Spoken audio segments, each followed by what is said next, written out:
இந்த வீடியோவில் புன்னகை மனச்சோர்வு, அதாவது ஸ்மைலிங் டிப்ரெஷன் அப்படின்னா என்ன அப்படின்றத பற்றி பார்க்க போகிறோம். நான் ராஜ்குமார், உளவியல் சிகிச்சையாளர். சைக்கலாஜிக்கல் டெக்னிக்ஸ் சைடெக் தமிழ் மூலமாக சைக்காலஜி சம்மந்தப்பட்ட நிறைய வீடியோஸ் பார்த்துட்ருக்கோம். அந்த வகையில் டிஸார்டர்ஸ் பற்றி, அதுக்கு எப்படிலாம் நம்ம கண்டுபிடிக்கலாம், அதுலேருந்து எப்படிலாம் சரி பண்ணலாம் அப்படின்ற விஷயங்களையும் நம்ம பார்த்துட்ருக்கோம். இந்த வீடியோவில் இந்த புன்னகை மனச்சோர்வுனா என்ன அப்படின்றத பார்ப்போம். அதாவது மனச்சோர்வு, அதாவது டிப்ரெஷன் பற்றி இதுக்கு முந்தைய வீடியோக்குள்ளே நான் நிறைய ரொம்ப டீப்பாக விளக்கியிருக்கேன். உங்களுக்கு டிப்ரெஷன் இருக்கா இல்லையான்னு கண்டுபிடிக்கிறதுக்கும், மற்றவங்களுக்கு டிப்ரெஷன் இருக்கா இல்லையான்றதை கண்டுபிடிக்கிறதுக்கும், டிப்ரெஷன் பற்றிய கட்டுக்கதைகள் மற்றும் உண்மைகள், அறிவியல் பூர்வமான விளக்கங்கள், இவற்றை பற்றிலாம் நம்ம சேனலில் பார்த்துருக்கோம். இது புன்னகை மனச்சோர்வுனா என்ன, அதாவது ஸ்மைலிங் டிப்ரெஷன்னா என்ன அப்படின்னாக்கா, இந்த டிப்ரெஷன் அப்படின்னாக்கா தூக்கம் கம்மியாக இருக்கிறது. சில அறிகுறிகள் மூலமாக நான் நடக்கிறேன்.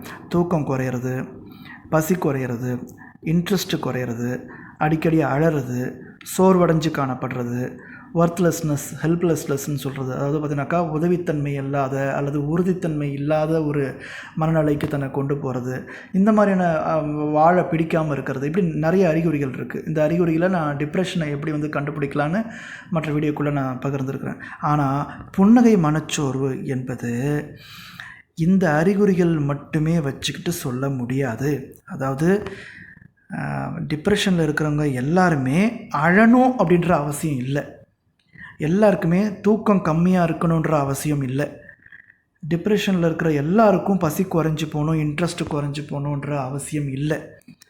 இந்த வீடியோவில் நான் ஒரு முக்கியமான 5 விதமான விஷயங்களை நான் சொல்ல போகிறேன். இந்த 5 விஷயங்களை உங்கள் வாழ்க்கையில் இருக்கான்றதை நீங்கள் ரிலேட் பண்ணி பாருங்கள். இல்லை உங்களோட பழகிற மனுஷங்களோட நீங்கள் ரிலேட் பண்ணி பாருங்கள். அப்படி இருக்குது அப்படின்னாக்கா அவங்க டிப்ரெஷனில் இருக்காங்க அப்படின்னு நம்ம எளிமையாக தெரிஞ்சுக்கலாம். ஸ்மைலிங் டிப்ரெஷன், வாங்க வீடியோக்குள்ளே போகலாம். ஃபஸ்ட் பாயிண்ட், அதாவது என்னென்னா, இவங்க ரொம்ப மகிழ்ச்சியாக இருப்பாங்க. என்ன சார் டிப்ரெஷன்னா கவலையாக இருப்பாங்கன்னு கேள்விப்பட்டிருக்கேன், நீங்கள் மகிழ்ச்சியாக இருப்பீங்கன்னு சொல்கிறீங்க அப்படின்னாக்கா ஸ்மைலிங் டிப்ரெஷன் அப்படி தான். ரொம்ப மகிழ்ச்சியாக இருப்பாங்க, பார்க்குறதுக்கு ரொம்ப நேர்மறையாக பேசுவாங்க, நெகட்டிவே இருக்காது அவங்க வாயிலேருந்து. ரொம்ப பொதுவாக அப்படி பார்க்கும்போது ரொம்ப ஹாப்பியாக இருக்கும், முகம்லாம் அப்படி இருக்கும், ஹாப்பியாக இருக்கும். இது எல்லாமே வெளியே மட்டும்தான் இருக்கும். பேசுகிறதுக்கு, வெளியே பேசுகிறதுக்கும் வெளியே முகத்தை காட்டிக்கிறதுக்கும் மட்டும்தான் இருக்குமே தவிர உள்ளுக்குள்ளே அந்த நேர்மறை இருக்காது. நெகட்டிவாக தான் பேசிகிட்டு இருப்பாங்க. உள்ளுக்குள்ளே அந்த சந்தோஷமும் குதூகலமும் இருக்காது. உள்ளுக்குள்ளே ஒரு மகிழ்ச்சி மனப்பான்மை, ஒரு நேர்மறை மனப்பான்மை அவங்களுக்குள்ளே இருக்காது. இது எல்லாமே வெளியே மட்டும்தான் இருக்கும். பேசுகிறதுக்கும் சொல்கிறதுக்கும், ஒரு குழுமமாக ஒரு நிறைய பேர் கூடியிருக்காங்கன்னா அந்த இடத்துல பழகிறதுக்கும் மட்டுமே இருக்கும். ஸோ உள்ளுக்குள்ளே சந்தோஷம் இருக்காது. ஸோ உண்மையான சந்தோஷம்ன்றது வெளியே காட்டிக்கிறது இல்லை, தனக்குள்ளே தான் சந்தோஷமாக இருக்கிறது. ஸோ ஸ்மைலிங் டிப்ரெஷனில் இருக்கிறவங்க இந்த மாதிரி வெளியே மட்டும்தான் சந்தோஷமாக இருப்பாங்களே தவிர உள்ளே சந்தோஷமாக இருக்க மாட்டாங்க. இதான் நான் சொல்கிறேன் முதல் பாயிண்ட். இப்போ நான் சொல்கிறது 2வது பாயிண்ட். இந்த ஸ்மைலிங் டிப்ரெஷனில் இருக்கிற 2வது பாயிண்டில் இருக்கிற நபர்கள் எப்படி இருப்பாங்கன்னா, தன்னை ரொம்ப ஒரு பர்ஃபெக்டான ஆளாக காட்டிக்க விரும்புவாங்க. இந்த ட்ரெஸ்லாம் பார்த்திங்கன்னா அவ்வளோ நீட்டாக இருக்கும், ஹேர் ஸ்டைல்லாம் அவ்வளோ கரெக்டாக இருக்கும், கம்ப்ளீட்டாக அப்படியே கரெக்டாக ஷேவ் பண்ணிகிட்டு இருப்பாங்க, ரொம்ப கரெக்டான டைம் பஞ்சுவலாக அப்படியே கரெக்டாக இருப்பாங்க. நான் ரொம்ப சரியான ஆள், நான் ஒன்றை மாதிரி கிடையாது, நான் ரொம்ப எல்லாத்தையுமே சரியாக பண்ணுற ஒரு ஆள் அப்படின்னு மற்றவங்கிட்ட காட்டிப்பாங்க. அது மாதிரி இருக்க ரொம்ப முயற்சி பண்ணுவாங்க. முக்கியமாக சோஷியல் மீடியாவில், ஃபேஸ்புக்கில், இன்ஸ்டாகிராமில், இந்த மாதிரியான விஷயங்களில் நிறைய ஃபோட்டோஸ் அடிக்கடி அப்லோட் பண்ணிக்கிட்டு இருப்பாங்க. அந்த அப்லோட் பண்ணுற வீடியோஸ்லாம் அந்த ஃபோட்டோஸ்லாம் பார்த்தீங்கன்னா, நான் ரொம்ப கரெக்டான ஆள், நான் ரொம்ப ஹாப்பியான ஆள் அப்படின்னு அது மூலமாக தன்னை காட்டிக்க விரும்புவாங்க. ஆனால் உள்ளுக்குள்ளே சந்தோஷமாக இருக்க மாட்டாங்க. ஸோ இதை நான் சொல்கிற 2வது விஷயம். 3வது விஷயம் என்னென்னாக்கா, மற்றவங்கிட்ட ஹெல்ப்பு கேட்குறதுக்கு ரொம்ப தயங்குவாங்க. பிரச்சனை இருக்கும், ஒரு பெரிய ப்ராப்ளமுக்குள்ளே இருப்பாங்க, ஒரு தொந்தரவுக்குள்ளே இருப்பாங்க. ஆனால் மற்றவங்கிட்ட போய் நிற்க மாட்டாங்க. நான் போய் நிற்கிறது அவங்ககிட்ட, நான் போய் நிற்க மாட்டேன்.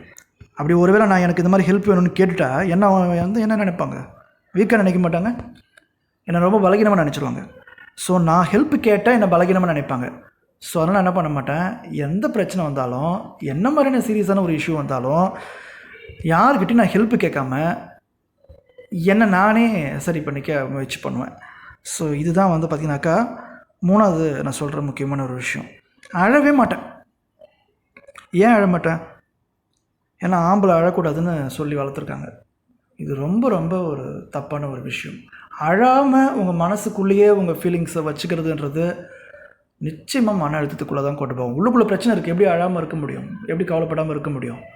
ஸோ அழாமல் அடக்கி அடக்கி அடக்கி அடக்கி வைக்கிறதுன்றது வெளியே மட்டுமே முகத்தை காட்டிக்கிறது, வெளியே மட்டுமே நான் ரொம்ப பர்ஃபெக்டாக காட்டிக்கிறது, வெளியே மட்டுமே நான் ரொம்ப கான்ஃபிடென்ட் ஒரு ஆளாகவும் பர்ஃபெக்டான ஆளாகவும் ஒரு ஆப்டிமிஸ்டிக் ஒரு நேர்மறையான ஒரு மனிதராகவும் காட்டிக்கிட்டு உள்ளுக்குள்ளே வருத்தமாக இருக்கிறதுன்றது ரொம்ப தவறான ஒரு விஷயம்.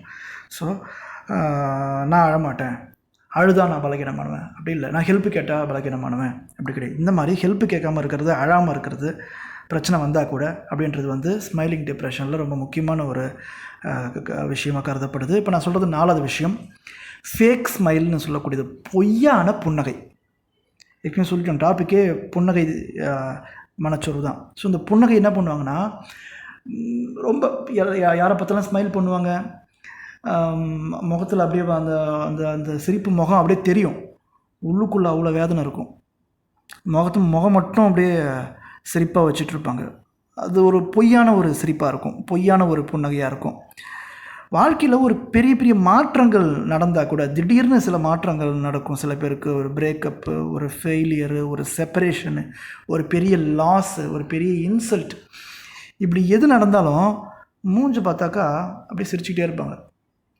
ஸோ இதுதான் பொய்யான ஒரு சிரிப்பு அப்படின்னு சொல்லக்கூடியது. யார்கிட்டையாவது ஒருத்தர்கிட்டையாவது பகிரணும், ஒருத்தர்கிட்டையாவது அழணும், ஒருத்தர்கிட்டையாவது வடிகால் மூலமாக வெளியேற்றணும். யாருக்கிட்டையும் நான் வெளிப்படுத்த மாட்டேன், யாருக்கிட்டையும் சொல்ல மாட்டேன், யாருக்கிட்டையும் பேச மாட்டேன், என் மனசுக்குள்ளேயே வச்சுப்பேன். அப்படி வெளியே பார்க்குறவங்ககிட்டலாம் நான் சிரிச்சு வச்சுப்பேன் முகத்தை. இதுதான் ஸ்மைலிங் டிப்ரெஷன் சொல்லக்கூடியது.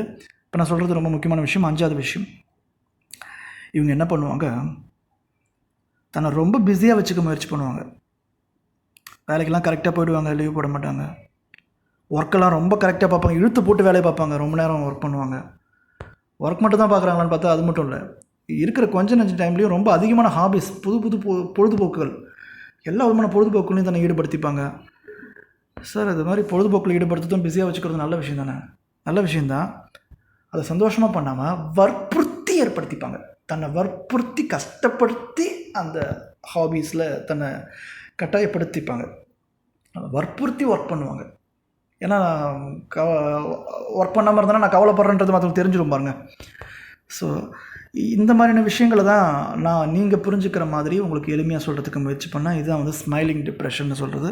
நான் ஃபஸ்ட்டு சொன்ன பாயிண்ட் நான் மறுபடியும் சொல்கிறதுக்கு முயற்சி பண்ணுறேன். முதல்ல சொன்னது டிப்ரெஷன் அப்படின்னாக்கா மனச்சோர்வுன்னு நம்ம தமிழில் சொல்கிறோம், மனம் சோர்வடைதல் அப்படின்ற அர்த்தம். அதாவது டிப்ரெஷனில் ஒருத்தங்க இருக்காங்கன்னா தூக்கம் குறையணும், பசி குறையணும், இன்ட்ரெஸ்ட் குறையணும், கவலைப்படணும், அழணுன்ற அவசியம் இல்லை, சுறுசுறுப்பு குறையணுன்ற அவசியம் இல்லை. ரொம்ப சுறுசுறுப்பாகவும், ரொம்ப ஜாலியாகவும், ரொம்ப சந்தோஷமாகவும், ரொம்ப நேர்மறையாகவும், ரொம்ப பர்ஃபெக்டாகவும், ரொம்ப சரியாகவும், ரொம்ப நேர்மையாகவும் தன்னை காட்டிக்கிறவங்க, வெளியே மட்டும் காமிச்சிட்டு உள்ளுக்குள்ளே கவலைப்படுறவங்க, அதுவும் டிப்ரெஷன் தான். இந்த டிப்ரெஷனை தான் ஸ்மைலிங் டிப்ரெஷன் அப்படின்னு சைக்காலஜியில் நாங்கள் சொல்கிறோம். ஸோ இந்த வீடியோவை நான் உங்களுக்கு பகிர்ந்துக்கணும் அப்படின்னு நினச்சேன். இப்படிப்பட்ட நிலையில் நீங்கள் இருக்கீங்க அப்படின்னா, உங்களுக்கு உங்களோட இது பொருந்துச்சு அப்படின்னாக்கா நீங்கள் இதுக்கான கவுன்சிலிங் சிகிச்சை எடுத்துக்க வேண்டியது ரொம்ப அவசியம். ஏன்னா ரொம்ப நாள் மனசுக்குள்ளேயே டிப்ரெஷனில், மனசோர்வுலேயே, கவலையிலேயே இருக்கிறது அவ்வளோ ஒரு ஆரோக்கியமான ஒரு விஷயம் இல்லை.